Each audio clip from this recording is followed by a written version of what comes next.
ఇంకో చిన్న ముచ్చటున్నది, అది కూడా చూద్దాము. సైబరాబాద్ మున్సిపల్ కార్పొరేషన్ పరిధిలో ఎంత కథ ఏందో చూడురమ్మా.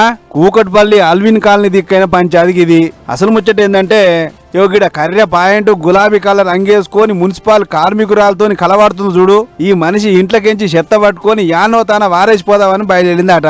అట్లా రాంగా అల్విన్ కాలనీ వెంకటేశ్వర నగర్ నాలకాడికి రాగానే ఎవ్వరు చూస్తలేరని చెప్పి చేతులున్న చెత్త దన్ను అని ఆడవారేసింది.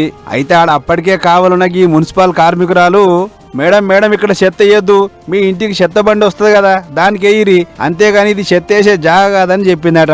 గంతే, నేను ఏడేస్తే నీకేందే, ఇదేమన్నా నీ జాగనా అని చెప్పి రుబాబు మాటలు మాట్లాడుడే కాకుండా వేయొద్దు అన్నందుకు ఏకంగా మీద చేసి కొట్టినంత పని చేసింది.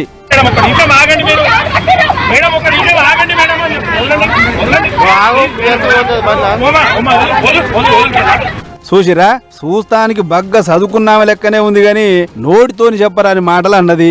అందుకే వాళ్ళు సుత మేమేమన్నా మీ కళ్ళకు ఆన్ రాకుంటున్నావా అని చెప్పి పోయి పోలీస్ స్టేషన్ లో కేసు పెట్టిరట. ఇక ఇదే ముచ్చట మీద మున్సిపల్ డీసీ మాట్లాడుకుంటా, ఎవరెవరైతే చెత్త వేస్తున్నారో అక్కడ జీబీపీ పాయింట్స్ దగ్గర ఉండి మీరు ఎవరైతే వేస్తున్నారో వాళ్ళకి పెనాల్టీస్ ఇంపోజ్ చేయాల్సిందిగా మేము వాళ్ళకి రిక్వెస్ట్ చేస్తే, ఇవాళ అనుకోని ఒక ఇన్సిడెంట్ జరిగింది.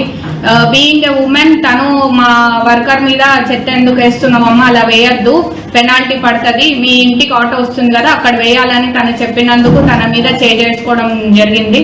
అది పెద్ద అధికారులు ఆర్డర్ వేస్తే వాళ్ళు చెత్త వేయకుండా డ్యూటీ చేస్తురాట. ఇంతలో గీ పంచాయతీ అయింది. అయినా ఇది వానకాలం, ఏడవాడతాళ్ళ చెత్త వేస్తే అడ్డమైన రోగాలు వచ్చి లేందో పరిచాను. గింతనన్న బాధ్యత ఉండొద్దా? వాళ్ళ ఇంటర్నెట్ అట్లనే చేస్తారా? ఇల్లుని ఎంత నీటిగా ఉంచుతుందో పట్టణాన్ని అధికారులు సుతా అంతే నీట్గా ఉంచాలని చూస్తుంటారు. ఊకే ఇంటికి చెత్త బండి వచ్చినప్పుడు వేస్తే అయిపోయేదానికి ఇప్పుడు చూడు అట్టిగా పోలీస్ కేసా, ఏమన్నా ముద్దుకుందా అనమ్మా అని అనుకుంటారు ఈ ముచ్చట చూసిన జనాలు.